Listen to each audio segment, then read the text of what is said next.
Welcome everyone. In front of me here you'll see we have a MAG-8000 lawnmower blade sharpener, and in this video we're going to be going through some of the service and maintenance tips and tricks with the unit.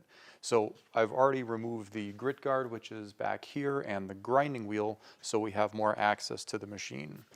First I'd like to turn the unit this way for you so you can see the two flange bearings and the pulley that drives the grinding wheel.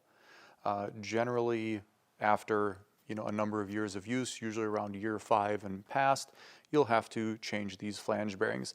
There's simply 2 bolts, and there are set screws in each collar, as well as in the large pulley. When you're taking that off, we stack 2 set screws. So you'll have to completely remove 1 set screw and then loosen the one below it before you can take the pulley off and change the drive shaft or bearings.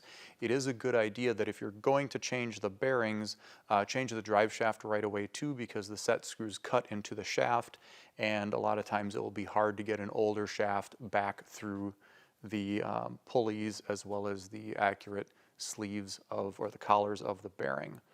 Now moving around over to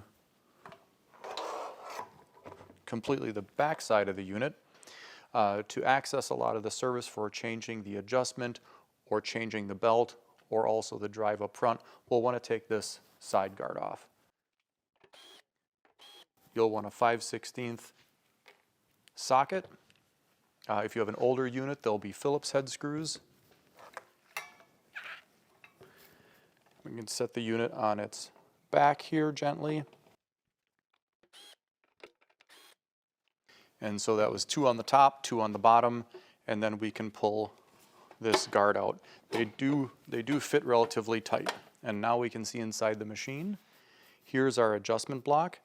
Behind this block there is a roller bearing or a cam follower that slides in there, and that's how we get our adjustment to move the grinding wheel lower or higher. When replacing the adjustment, keep in mind there's a set screw in the back of the crank handle. That has to come off.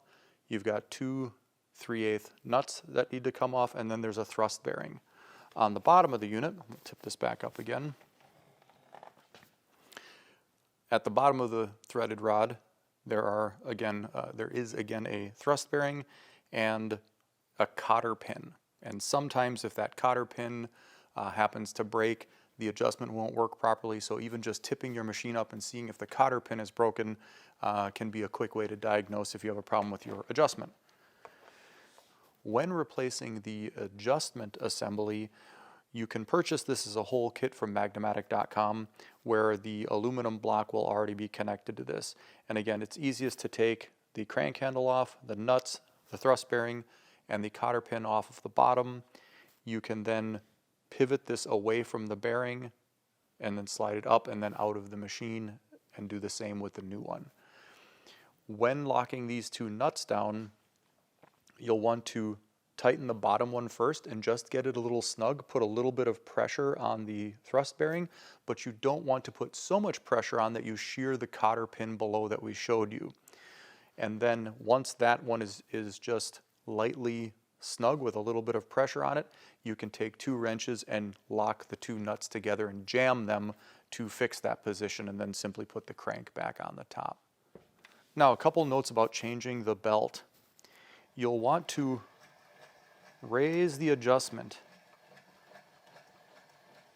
as high as you can so that you can easily access the 3 motor bolts, the lower 3.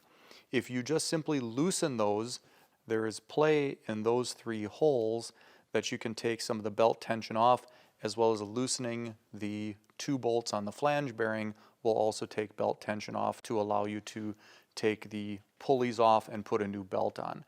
Conversely, when you are tensioning a new belt, you can add tension to the belt by simply pushing down on the motor when these bolts are loose, and then as you get some tension, you can feel it with one hand. You can then tighten each one of these bolts to fix that location. You can also raise the adjustment all the way up to expose the 4th motor bolt in the event that you have to replace the motor itself. There is a Phillips screw here, which is the 4th motor bolt. So if you would be replacing a motor, it's simply taking the pulley off and taking those 4 bolts out, and the whole motor is removable. And so installing a new motor is very simple. I hope seeing a little bit of the inside of the machine with a little bit of guidance in this video will help when you're servicing your MAG-8000. Thank you for watching.